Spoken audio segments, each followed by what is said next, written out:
Dokie, everybody, we are live. Welcome to the live stream. We are here for the Astro-Babble. Happy Friday.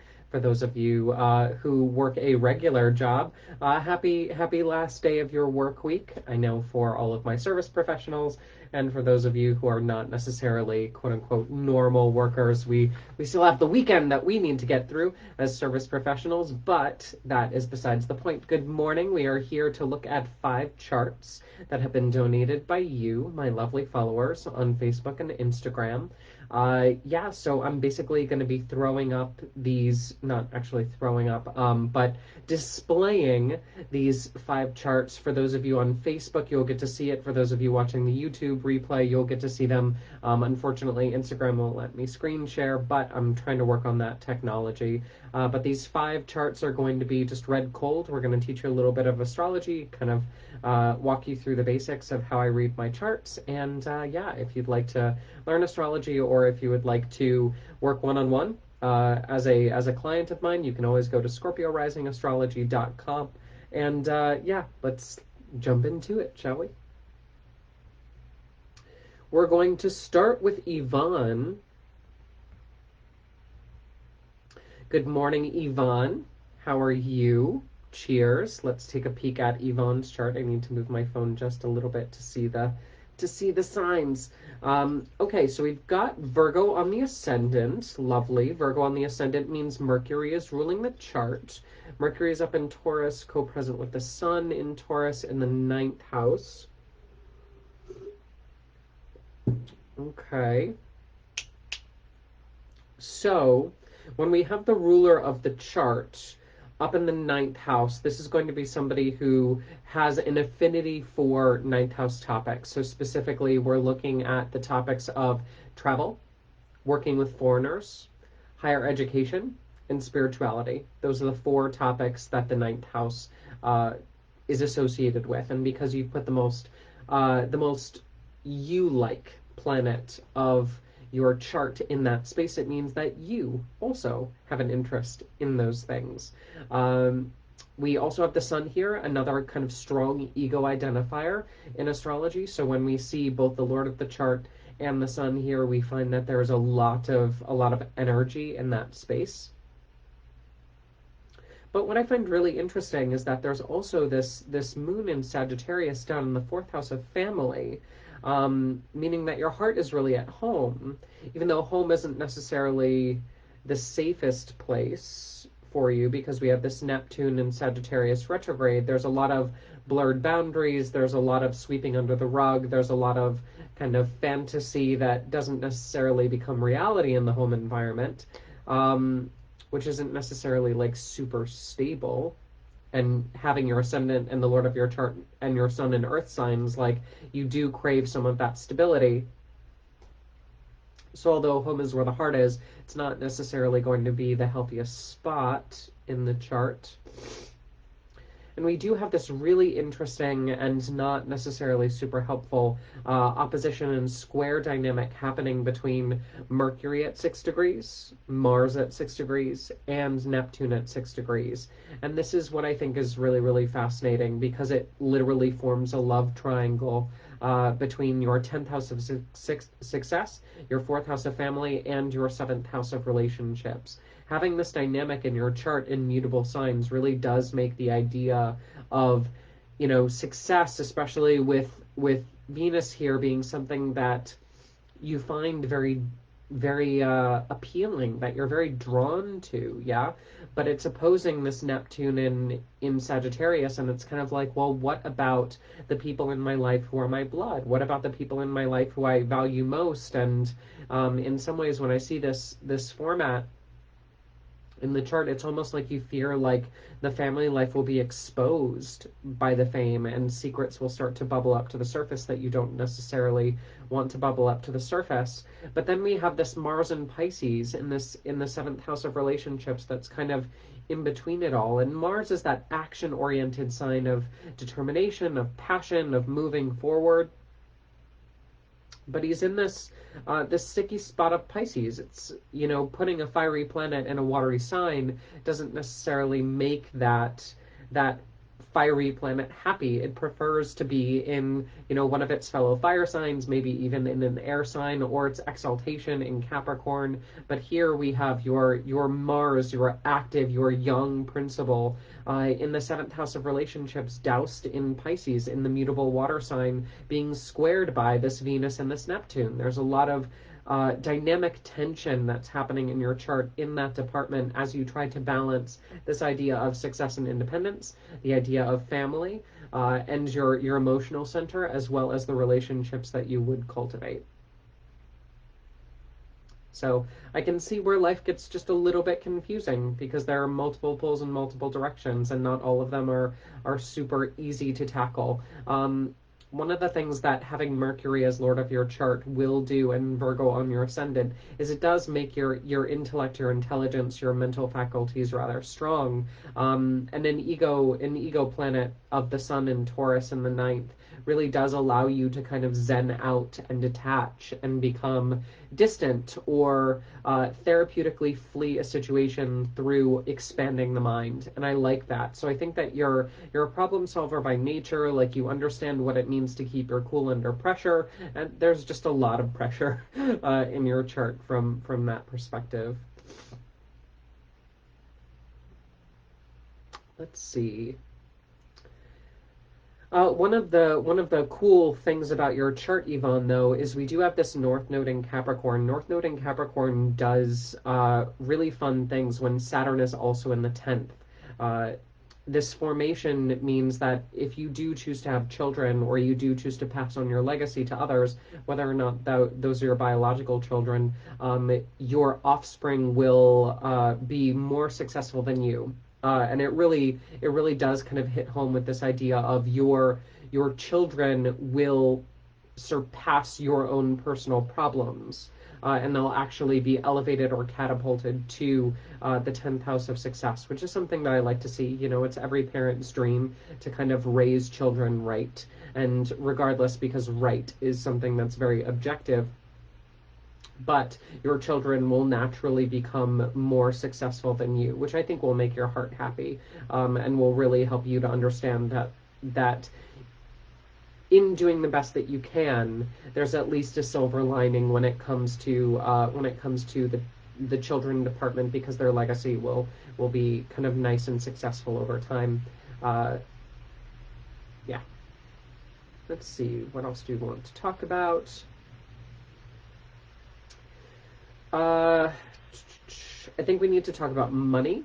So we have Uranus and Pluto, two outer planets that are not necessarily known for stability in the second house of finance, but they're ruled by Venus and Gemini in the 10th. And I think that this is a beautiful example of what it means to be in the spotlight for good reason. And I think that if there are any opportunities for you, especially in your career or in your work environment, to become a spokesperson, to become the center of attention, to be the spotlight, I would take those promotions. I really would, because they would naturally indicate more money, although they would also, we also need to get just your idea of wealth and money under control, because Uranus retrograde in Libra in the second house of finance does tend to bring some spending spree issues, just because Libra loves a good look, and Uranus is that planet of unpredictability going backwards in your chart. So there's that dynamic tension as well.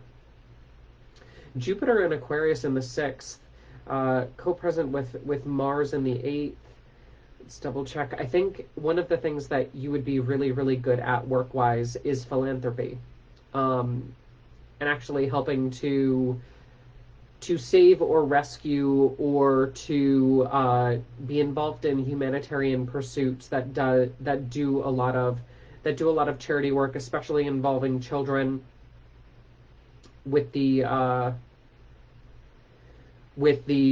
fifth house of children being connected to your 10th house of success, with your Jupiter in Aquarius ruling the 4th house of family and home. I think that there's so much of a dynamic here that keeps kind of rooting me down to this idea of you working in family spaces where you're actually kind of the guardian angel of the situation, for sure.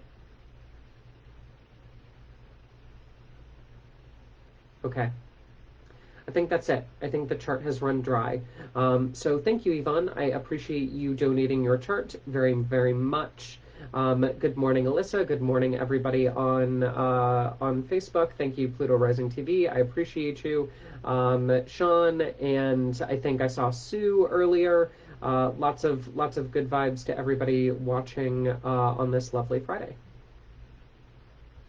But we are on to chart number 2. Chart number 2 is going to be Linda's chart. Linda over in Belfast. I love Belfast. Can't wait to go back. Let's take a peek. A theme for the morning. We have our first 2 charts are both Virgo rising, but we have South Node here as well as Pluto in Virgo here, which is an interesting combination in the first house. As well as Mars and Pisces, a second Mars and Pisces in the 7th house. Weird, these charts. How they stack up with really interesting dynamics. Mercury and the Sun both in Earth signs as well. Fascinating. Okay, so now we need to actually like talk about the chart. Talk about the chart, Sam. Don't be super fascinated. Talk about the chart. You're here to talk about the chart. Okay. So the ruler of this chart is in the 5th house, and the 5th house is the house of children. It's the house of parenting. It's the house of sexuality or sexual expression. It's also the house of creativity. So when we think of the idea corresponding to the 5th house, we want to think of both metaphysical creation and physical creation. And that being very, very important to Linda. Being a parent, very, very important, especially because the sun is in Capricorn here, another ego identifier with that house. So there's a lot of really intense kind of expectation for Linda to perform in the childbearing department as a parent, to work with ideas like sexual creation, sexuality, as well as just creation in terms of art, in terms of artistic expression, and things of that nature. Let's see. Seeing some pretty heavy Scorpio themes developing in the chart as well. Lots of water. We have the moon in Cancer up in the 11th. Linda is definitely the mom friend as well. Whenever I see the moon in the 11th or Cancer on the 11th, ruled by the moon like in the 4th or in a social house like the 3rd, I think that it's just a beautiful expression, especially of Linda's chart, because she's put the Lord of her chart in the 5th house of parenting, and then she's put her moon in Cancer, the sign of the mother, in the 11th house of friendships. Like in every circle, in every situation, she's catapulted into that mother hen role, and there's no way to stop it.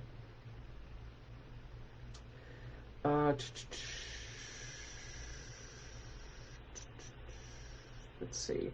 We have a pretty heavy Saturn placement up in the 9th house of travel, foreigners, spirituality, higher education. But Venus and Sag is ruling it from the 4th. That's interesting.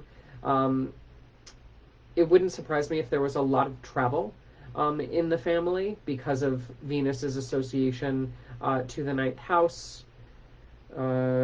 Jupiter in the 3rd. Yeah, Jupiter in the 3rd also ruling the 4th house of family from the 3rd, which is also a travel house.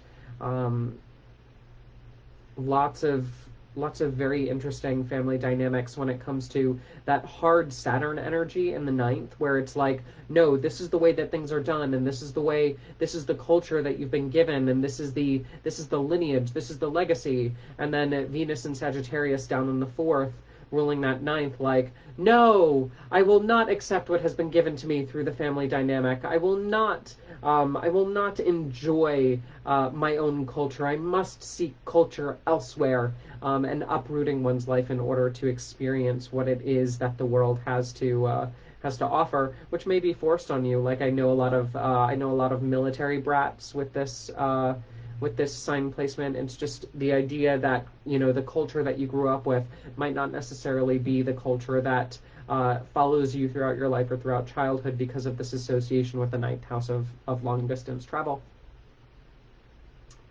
Another Uranus and Libra placement because it's generational, but also tied to the 4th house. This also raises the question of financial instability in the family. often because of the moves, uh, and needing to either downsize or resize the home or travel due to financial instability because of that Uranus.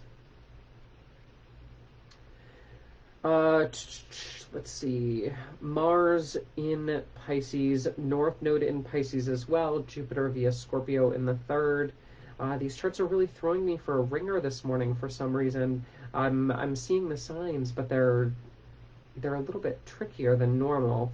You know, having Jupiter in the third in Scorpio is such a conflicting energy, as well as Neptune in Scorpio here in the third. You know, you want to talk, you want to share, you want to expand your third house of communication and teaching and writing, but then Scorpio requires you to only speak about things that are dark and mysterious, or to hold your tongue in general, which is very conflicting vibes for sure, because it's, and of course you're going to have, you know, your spouse who you could literally tell anything to you, or you could literally tell anything to them, and that's something that is really one of your key indicators for love and affection, is whether or not you can be truthful with somebody, because that Mars is ruling the third house of communication.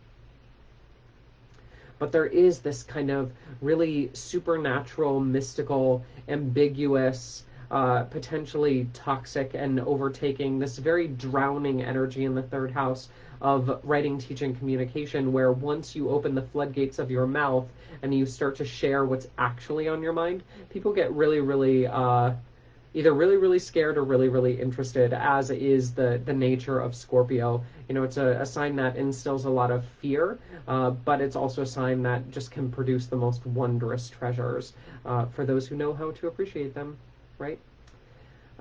Yeah, but then we loop back to the idea of family, that being a really, really big part of the chart.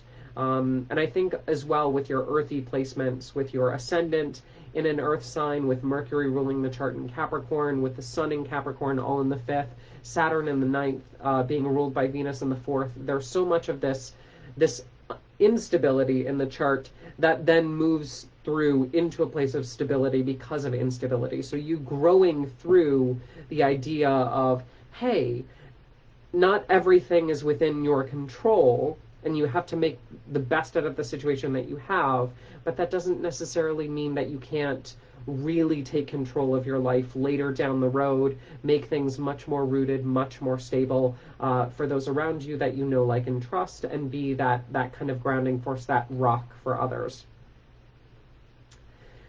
Having Mars and Pisces in the seventh, though, that wishy-washy sign, and that really, really fiery planet, especially ruling your third house of communication, ruling your eighth house of death, taxes, and estates.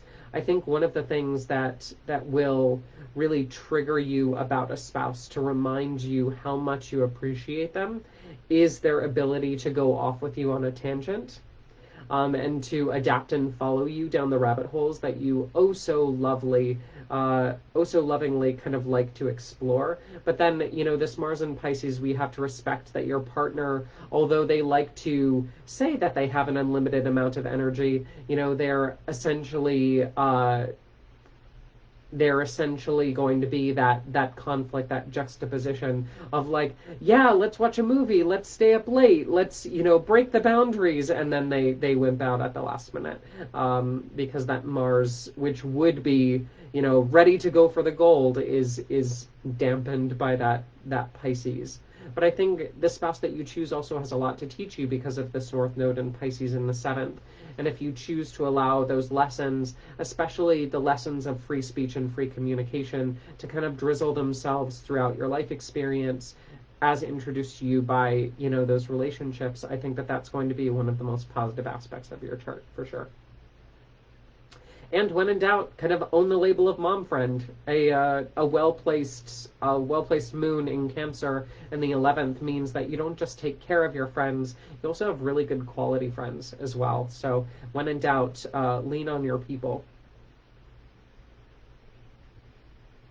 Cool. Thank you, Linda. Good morning, everybody. I appreciate you very much for tuning in. We are on chart number 3. Chart number 3 is going to be Bob. Bob, how you doing?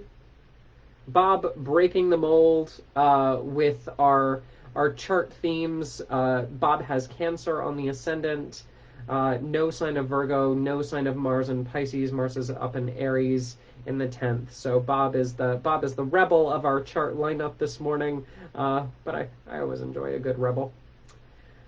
Okay, so Cancer on the ascendant makes Bob super sensitive, but Bob is also super sensitive for other reasons. Bob has the moon, the ruler of his chart, in Scorpio, another water sign. But it's not just in a water sign, ladies and gentlemen. It is also conjunct Neptune in Scorpio, in the 5th house of sexuality, in the 5th house of children, in the 5th house of parenting. There's a lot of nebulous water energy in Bob's chart for sure. Putting the ruler of your chart in the 5th, just like we said in the last chart example, does really identify you with the role of the parent. I would also say does make you very, very hypersensitive to the needs of children, and also to your own sexuality, your own creativity. I personally enjoy seeing Neptune in the 5th house. I think it's where it's supposed to be, because Neptune is that really creative, nebulous energy that kind of sucks you in like the fairy realm and doesn't let you leave. And it is whimsical, but it is also scary at times. And that's, a really beautiful space for you to find your inner muse, your inner light. Am I seeing that right? Yeah, like you could co-author a children's book with a partner. That would be fun. I'm just looking at your chart, and this 5th house of children and parenting, very, very strong. Very, very strong watery associations, very strong emotional empathy, very deep, slightly underworld themes in the 5th house. But then also the idea of this Mars and Aries at 26 degrees, which you're in the middle of a really strong Mars conjunction, my good sir. There's a lot of success stuff happening for you right now, which is also leading to some good money, finally. But this Mars and Aries from the 10th of success ruling the 5th house, I think that there's a really strong chance for you specifically to earn money from your creative pursuits, to earn money from, or to be very famous for working with children, or being kind of like a foster parent would be a good way to say it. You also have your sun in Aquarius in the 8th, like that avant-garde energy of business coming through really strongly. I'd really encourage you to set up an Etsy shop.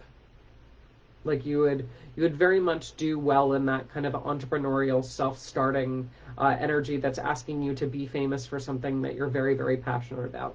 And I enjoy that. I also enjoy it because it's not just this flash in the pan energy. You also have your North Node here, which is really telling you that throughout the course of your life, you're going to be coming back to these topics. You will not be able to escape the 5th house. You will not be able to escape this idea of you working as kind of this surrogate parent, as this guide, as this mentor, as somebody who is kind of teaching people about their own creativity, their own sexuality, their own ability to allow for toxic situations to be transformed into something that is beautiful and that is worthy and that is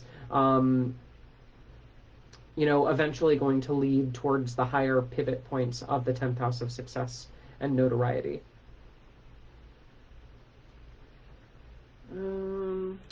But again, working with a partner, like working with a spouse, you have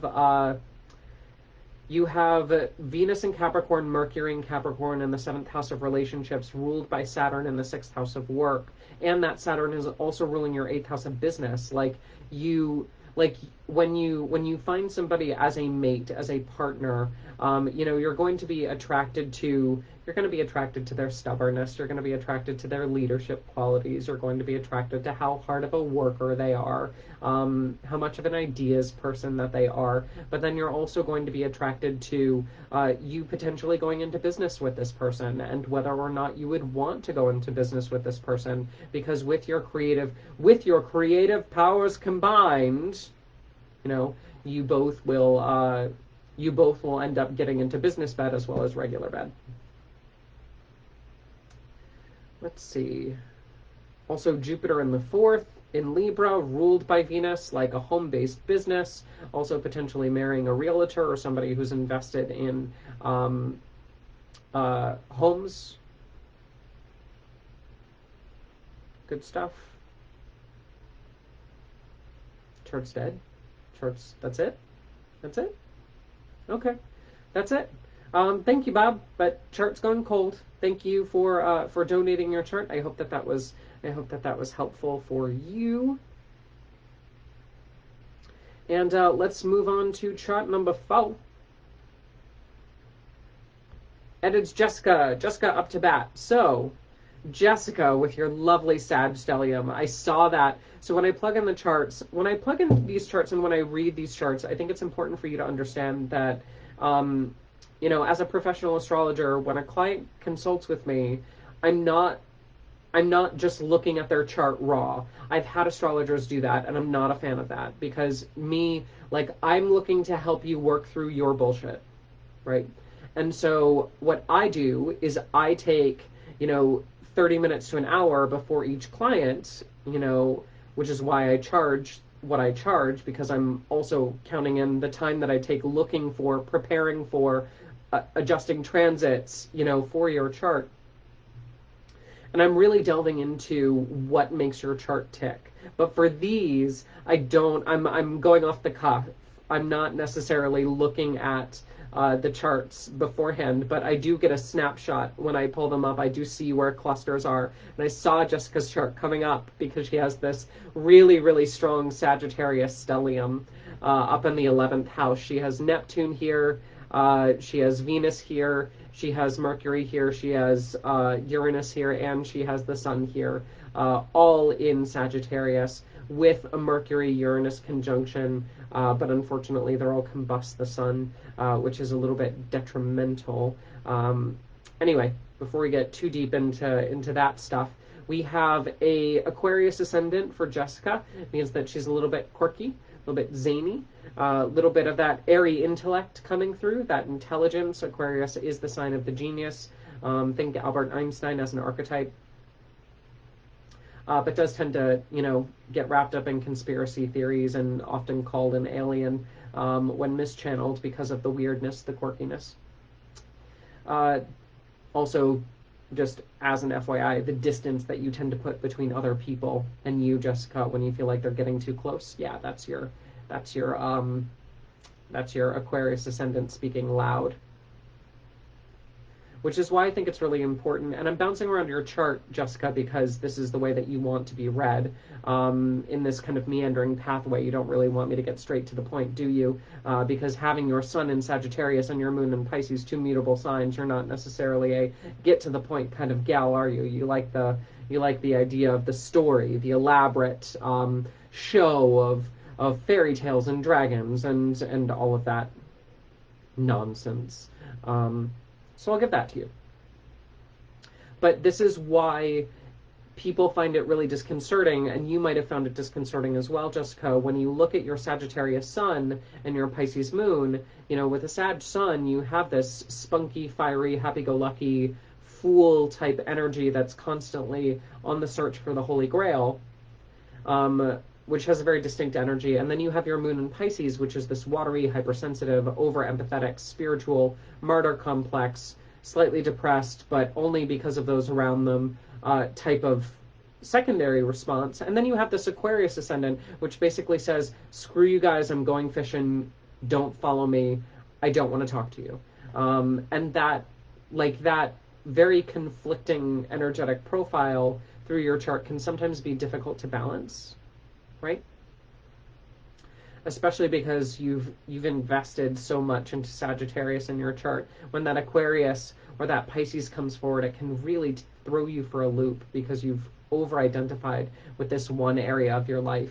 And this stellium of Sagittarius energy, this spunky, fiery, firework energy, is in the 11th house of friendships and social groups.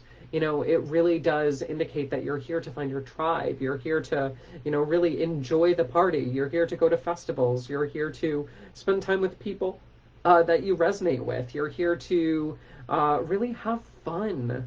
Yeah, but also fight for social justice.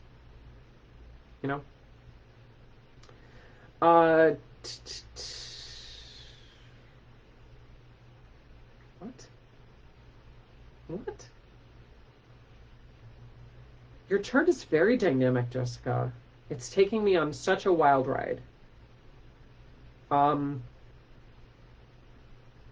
So then we have this North Node in Cancer in the 6th house of work, health, pets. And the moon in Pisces down in the 2nd house of finance. And that moon is ruling the 6th house of work, but then that Jupiter in Scorpio in the 10th house of success is ruling the moon in Pisces in the 2nd. You've got this really like deep, intense, watery vibe that starts to come forward in the workplace. You have this overly empathetic idea of what it means to be in the workplace, of what it means to surrender yourself a value, of what it means to, in some ways, compromise your own boundaries for the sake of others. No wonder you run home at the end of the day, lock the door, hide underneath your bed, and blare the music really loud to drown out the voices of the people that you touch throughout the day. Like, there's serious disassociation stuff that needs to occur for you to wipe off all of this watery empathy in the chart when it comes to your workplace, your career, your success. Very different energy. Now, let me tell you this, Jessica. You do have a very strong placement in your chart, and that strong placement is your Mars in Capricorn in the 12th house. You're a natural therapist. You're somebody that people will gravitate towards to lean on very, very heavily, I might add. And a Mars in Capricorn in the sign of his exaltation can take it, you know. And in the 12th house of karmic healing, like, you're here to, wouldn't surprise me if you were a nurse, wouldn't surprise me if you worked in healthcare, psychiatry, if you worked in social work, that would be a great field for you. Because again, you're out and about, you're seeing a lot of people, you're doing advocacy work, but then you also have the ability to kind of narrow in on what that problem is and help people through their bullshit and their nonsense. Yeah, I'd love to see you in one of those like super caring professions. But again, that over empathy needs to be checked. We need to understand the traits of your chart as being by default, you know, very happy-go-lucky, but the more we peel back layers of that onion, the more we start to see this really sensitive side to you come forward. We really start to see this intensity come forward in your chart that can be hard to balance when you've wrapped yourself in this story of, I'm a little Sagittarius and nothing matters to me because I'm on a quest and I see the best in the world. But then we also know that, honey, you've seen the demons.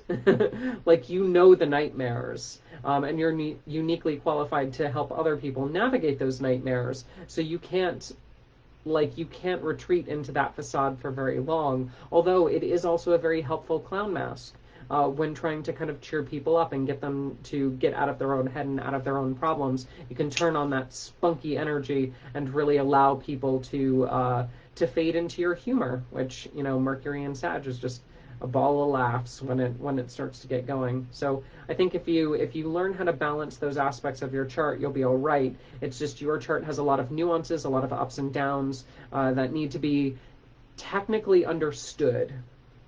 Yeah, your chart is not necessarily one of those easy charts, despite everything being bottled in one place. That can actually make it relatively difficult, especially because of the other placements that you've chosen.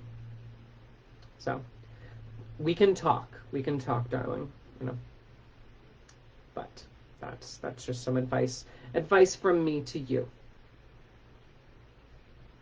And our last chart of the day is going to be Carol.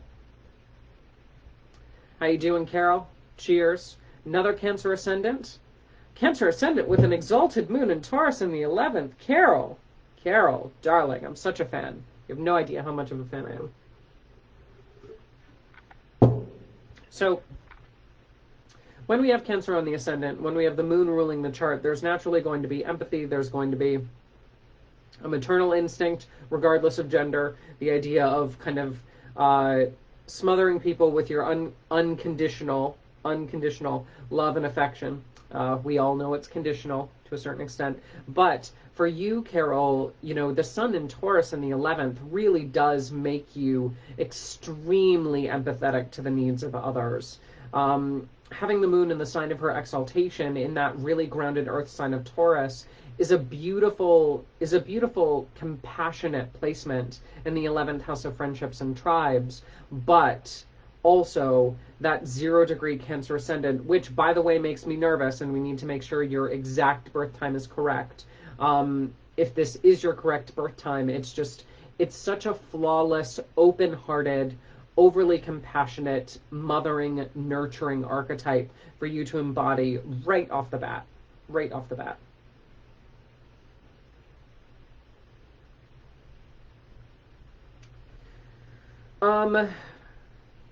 Which is why people really get pissed at you when you start to throw conditions and rules and regulations at them, Carol. I'm looking at you, Carol. What you also need to understand about your chart is you have this really empathetic Cancerian side with the moon ruling your chart, but then your moon is in Virgo and you have Mercury in Virgo in the third house of writing, teaching, communication. You should be a writer. You should teach. You should share what you know because you know a lot and you have a lot of really great headspace to inflict on those other people. But what Virgo does not do well is unconditional love. And it can kind of feel like a backhand, Carol. I'm not gonna lie, when you lure them in with sugar and sweets and honey and this mama bear routine that you've got, which is authentic to you, right? It is authentic. It's not like you're making it up. But then the minute that they get too close, you can't help yourself but pick at all of their flaws. Yeah. And that can be a real head trip for people that choose to get close to you, my dear. Now, thankfully, and you're having a really tough relationship time right now. Let me tell you, with all of this Capricorn nonsense going through your 7th house of relationships. But you've chosen and you are attracted to a spouse that is very grounded, that is very firm in their own convictions, that can take your picking. Right? So I think you've made the right choice in that department. But we also need to understand that just because somebody can take it doesn't mean that you should dish it. Carol. Right? And this goes the same for your love. This goes just the same for your forgiveness and for your compassion and for your need to make people feel comfortable. Some people do not want to feel comfortable. And that is a very hard lesson. Right? Some people prefer pain. Some people prefer pain, Carol. And I'm really, really speaking to you kind of heart to heart at this moment, because I get it. I get it. Like, I've been a massage therapist for 11 years. People have cried on my table. People have told me that they hated me. You know, I've gotten the gambit, really. So I understand what it means to provide care and for it to be both overly accepted and taken advantage of, to be downright refused and shunned and spat at. And it really kind of puts you in a precarious situation. But it's the same thing with criticism. Yeah.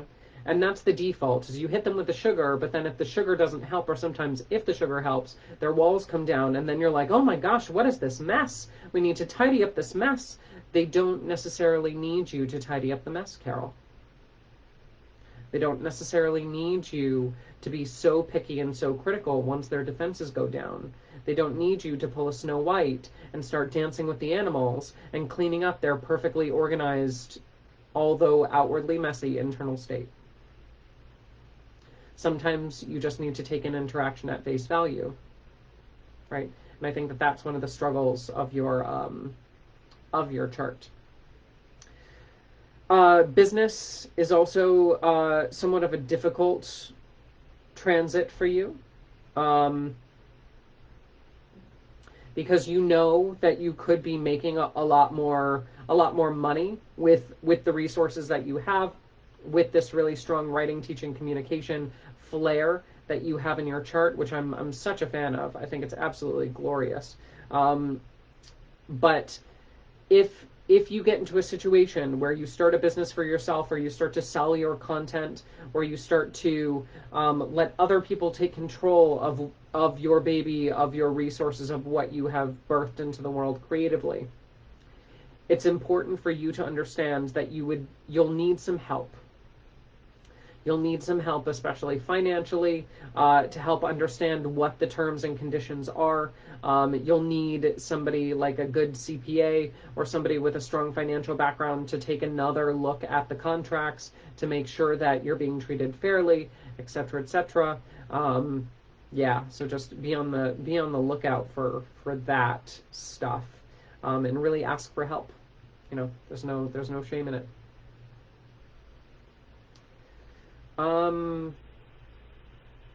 Your success is running a healthy family. That's your personal definition of what success is to you, and providing for those people and providing a safe environment.